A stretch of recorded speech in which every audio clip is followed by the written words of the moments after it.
Kari Woodengown. There was once upon a time a king who had become a widower. His queen had left one daughter behind her, and she was so wise and so pretty that it was impossible for anyone to be wiser or prettier. For a long time the king went sorrowing for his wife, for he had loved her exceedingly. But at last he grew tired of living alone, and married a queen who was a widow, and she also had a daughter who was just as ill-favored and wicked as the other was good and beautiful. The stepmother and her daughter were envious of the king's daughter because she was so pretty, but so long as the king was at home they dared do her no harm, because his love for her was so great. Then there came a time when he made war on another king and went away to fight, and then the new queen thought that she could do what she liked. So she both hungered and beat the king's daughter and chased her about into every corner. At last she thought that everything was too good for her and set her to work to look after the cattle. So she went about with the cattle and herded them in the woods and in the fields of food. She got little or none and grew pale and thin and was nearly always weeping and sad. Among the herd there was a great blue bull, which always kept itself very smart and sleek, and often came to the king's daughter and let her stroke him. So one day, when she was again sitting crying and sorrowing, the bull came up to her and asked why she was always so full of care. She made no answer, but continued to weep. "Well," said the bull, "I know what it is, though you will not tell me. You are weeping because the queen is unkind to you, and because she wants to starve you to death.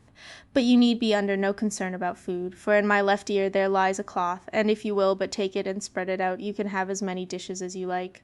So she did this, and took the cloth and spread it out upon the grass, and then it was covered with the daintiest dishes that anyone could desire, and there was wine and meat and cake, and now she became brisk and well again, and grew so rosy and plump and fair that the queen and her scraggy daughter turned blue and white with vexation at it.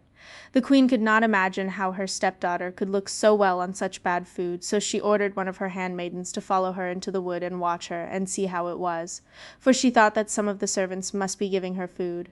So the maid followed her into the wood and watched, and saw how the stepdaughter took the cloth out of the blue bull's ear and spread it out, and how the cloth was then covered with the most delicate dishes, which the stepdaughter ate and regaled herself with. So the waiting maid went home and told the queen, and now the king came home, and he had conquered the other king with whom he had been at war. So there was great gladness in the palace, but no one was more glad than the king's daughter. The queen, however, pretended to be ill, and gave the doctor much money to say that she would never be well again unless she had some of the flesh of the blue bull to eat. Both the king's daughter and the people in the palace asked the doctor if there were no other means of saving her, and begged for the bull's life, for they were all fond of him, and they all declared that there was no such bull in the whole country, but it was all in vain. He was to be killed and should be killed, and nothing else would serve. When the king's daughter heard it, she was full of sorrow, and went down to the byre to the bull. He too was standing there, hanging his head, and looking so downcast that she fell weeping over him. "What are you weeping for?" said the bull. So she told him that the king had come home again, and that the queen had pretended to be ill, and that she had made the doctor say that she could never be well again unless some of the flesh of the blue bull was given her to eat, and that now he was to be killed. "When once they have taken my life, they will soon kill you also," said the bull. "If you are of the same mind with me, we will take our departure this very night." The king's daughter thought that it was bad to go and leave her father, but that it was worse still to be in the same house with the queen, so she promised the bull that she would come. At night, when all the others had gone to bed, the king's daughter stole softly down to the byre to the bull, and he took her on his back and got out of the courtyard as quickly as he could. So at cock-crow next morning, when the people came to kill the bull, he was gone, and when the king got up and asked for his daughter, she was gone too.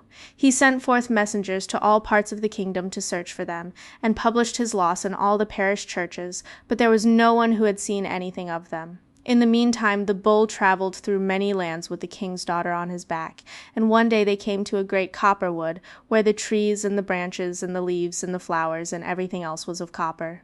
But before they entered the wood, the bull said to the king's daughter, "When we enter into this wood, you must take the greatest care not to touch a leaf of it, or all will be over both with me and with you, for a troll with 3 heads, who is the owner of the wood, lives here."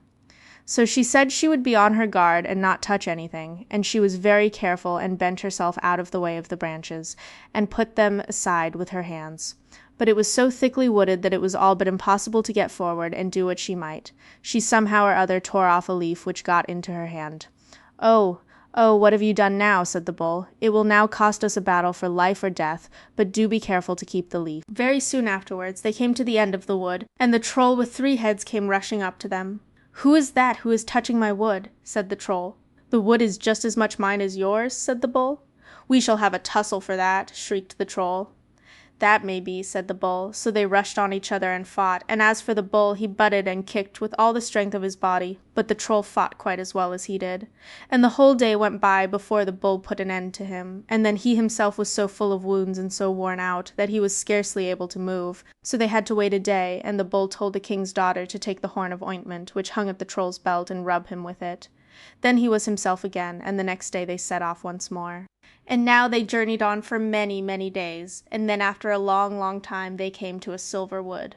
The trees and the boughs and the leaves and the flowers and everything else was of silver. Before the bull went into the wood, he said to the king's daughter, "When we enter into this wood you must, for heaven's sake, be very careful not to touch anything at all, and not to pluck off even so much as one leaf, or else all will be over both with you and with me. A troll with 6 heads lives here, who is the owner of the wood, and I do not think I should be able to overcome him." "Yes," said the king's daughter, "I will take good care not to touch what you do not wish me to touch." But when they got into the wood it was so crowded, and the trees so close together, that they could scarcely get forward. She was as careful as she could be, and bent aside to get out of the way of the branches, and thrust them away from before her with her hands. But every instant a branch struck against her eyes, and in spite of all her care she happened to pull off one leaf. "Oh, oh, what have you done now?" said the bull. "It will now cost us a battle for life or death. For this troll has 6 heads and is twice as strong as the other, but do be careful to keep the leaf."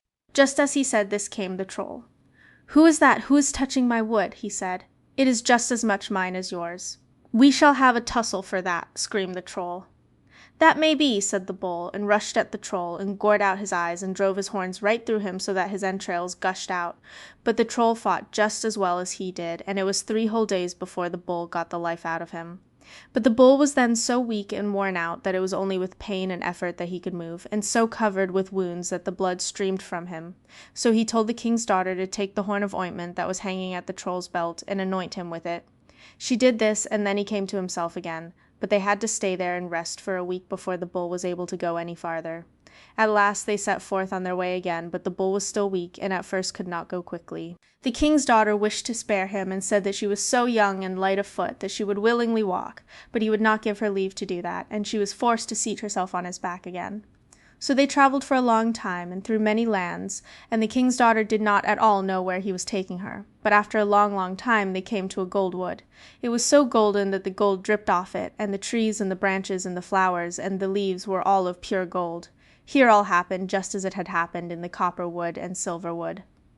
The bull told the king's daughter that on no account was she to touch it, for there was a troll with 9 heads who was the owner, and that he was much larger and stronger than both the others put together, and that he did not believe that he could overcome him.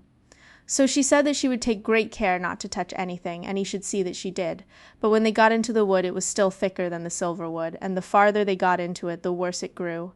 The wood became thicker and thicker and closer, and at last she thought there was no way whatsoever by which they could get forward. She was so terrified lest she should break anything off, that she sat and twisted and turned herself on this side and on that, to get out of the way of the branches, and push them away from her with her hands.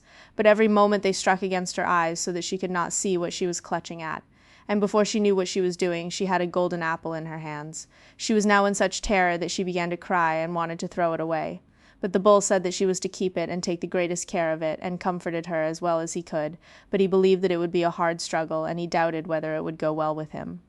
Just then the troll with 9 heads came, and he was so frightful that the king's daughter scarcely dared to look at him. "Who is this who is breaking my wood?" he screamed. "It is as much mine as yours," said the bull. "We shall have a tussle for that," screamed the troll. "That may be," said the bull, so they rushed at each other and fought, and it was such a dreadful sight that the king's daughter very nearly swooned. The bull gored the troll's eyes out and ran his horns right through him.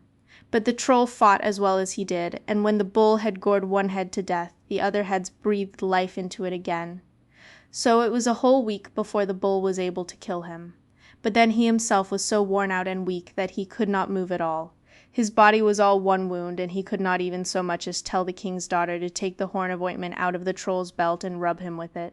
She did this without being told, so he came to himself again, but he had to lie there for 3 weeks and rest before he was in a state to move. Then they journeyed onwards by degrees, for the bull said that they had still a little farther to go, and in this way they crossed many high hills and thick woods. This lasted for a while, and then they came upon the fells. "Do you see anything?" asked the bull.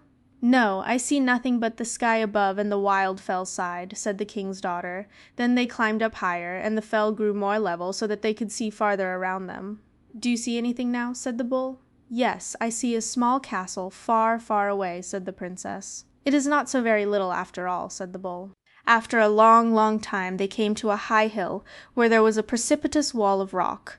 "Do you see nothing now?" said the bull. "Yes, now I see the castle quite near, and now it is much, much larger," said the king's daughter. "Thither shall you go," said the bull. "Immediately below the castle there is a pigsty where you shall dwell. When you get there you will find a wooden gown which you are to put on, and then go to the castle and say that you are called Kari Woodengown, and that you are seeking a place. But now you must take out your little knife and cut off my head with it, and then you must flay me and roll up my hide and put it there under the rock, and beneath the hide you must lay the copper leaf and the silver leaf and the golden apple. Close beside the rock a stick is standing, and when you want me for anything you have only to knock at the wall of rock with that." At first she would not do it, but when the bull said that this was the only reward that he would have for what he had done for her, she could do no otherwise. So though she thought it very cruel, she slaved on and cut at the great animal with the knife till she had cut off his head and hide, and then she folded up the hide and laid it beneath the mountain wall, and put the copper leaf and the silver leaf and the golden apple inside it. When she had done that she went away to the pigsty, but all the way as she went she wept and was very sorrowful. Then she put on the wooden gown and walked to the king's palace.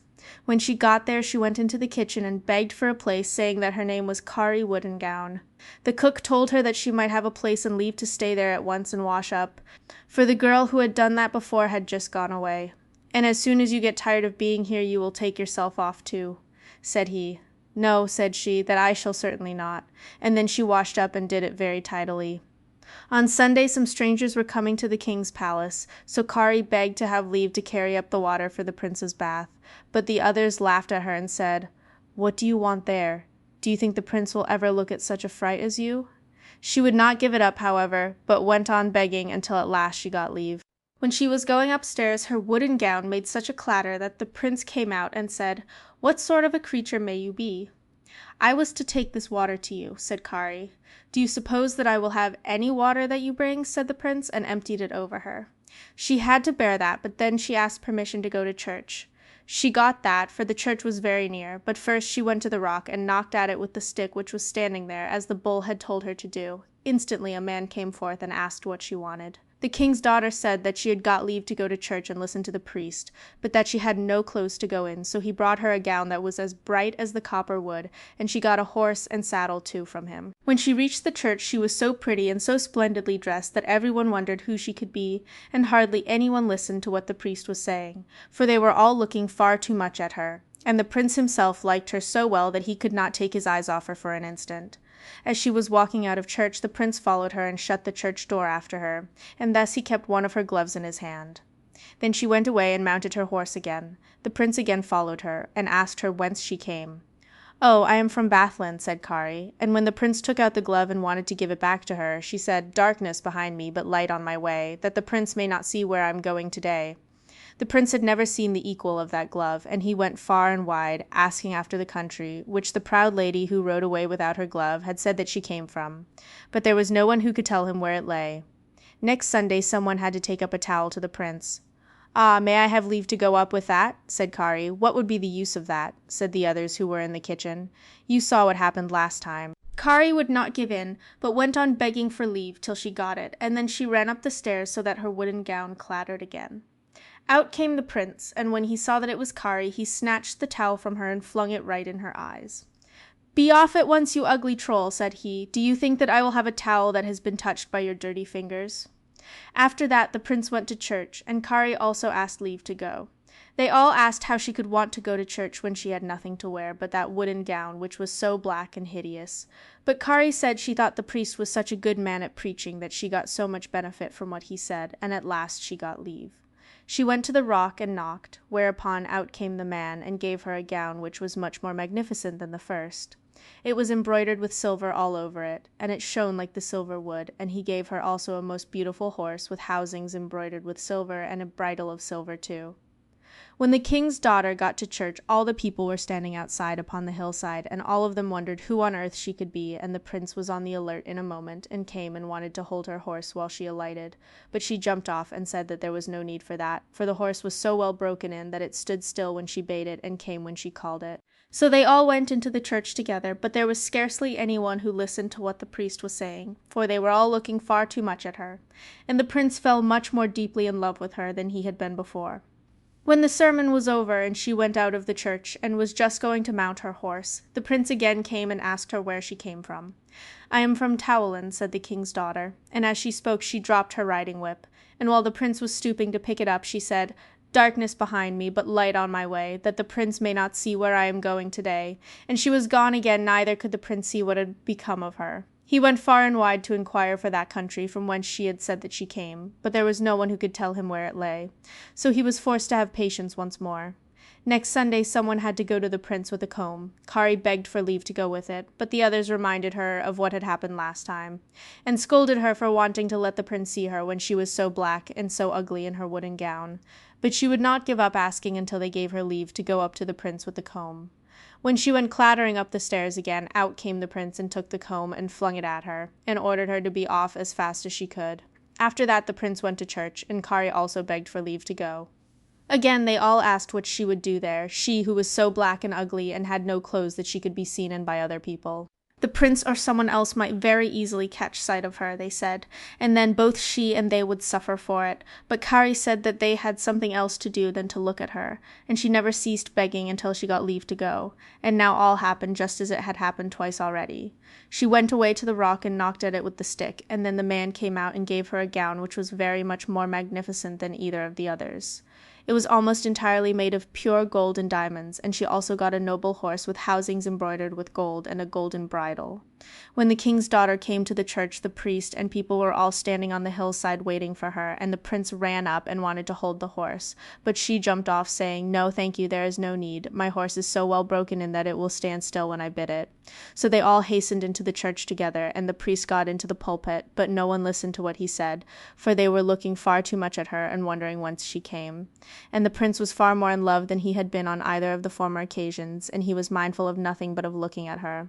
When the sermon was over and the king's daughter was about to leave the church, the prince had caused a firkin of tar to be emptied out in the porch in order that he might go to help her over it. She, however, did not trouble herself in the least about the tar, but set her foot down in the middle of it and jumped over it, and thus one of her gold shoes was left sticking in it. When she had seated herself on the horse, the prince came running out of the church and asked her whence she came. "From Comland," said Kari, but when the prince wanted to reach her gold shoe, she said, "Darkness behind me, but light on my way, that the prince may not see where I am going today." The prince did not know what had become of her. So he travelled for a long and wearisome time all over the world, asking where Comland was, but when no one could tell him where that country was, he caused it to be made known everywhere that he would marry any woman who could put on the gold shoe. So fair maidens and ugly maidens came thither from all regions, but there was none who had a foot so small that she could put on the gold shoe. After a long, long while came Kari Woodengown's wicked stepmother with her daughter too, and the shoe fitted her. But she was so ugly and looked so loathsome that the prince was very unwilling to do what he had promised. Nevertheless, all was got ready for the wedding, and she was decked out as a bride. But as they were riding to church, a little bird sat upon a tree and sang, "A slice off her heel, and a slice off her toes, Kari Woodengown's shoe fills, with blood as she goes." And when they looked to it, the bird had spoken the truth, for blood was trickling out of the shoe. So all the waiting maids and all the womenkind in the castle had to come and try on the shoe, but there was not one whom it would fit. "But where is Kari Woodengown, then?" asked the prince, when all the others had tried on the shoe, for he understood the song of birds, and it came to his mind what the bird had said. "Oh, that creature," said the others. "It's not the least use for her to come here, for she has feet like a horse." "That may be," said the prince, "but as all the others have tried it, Kari may try it too."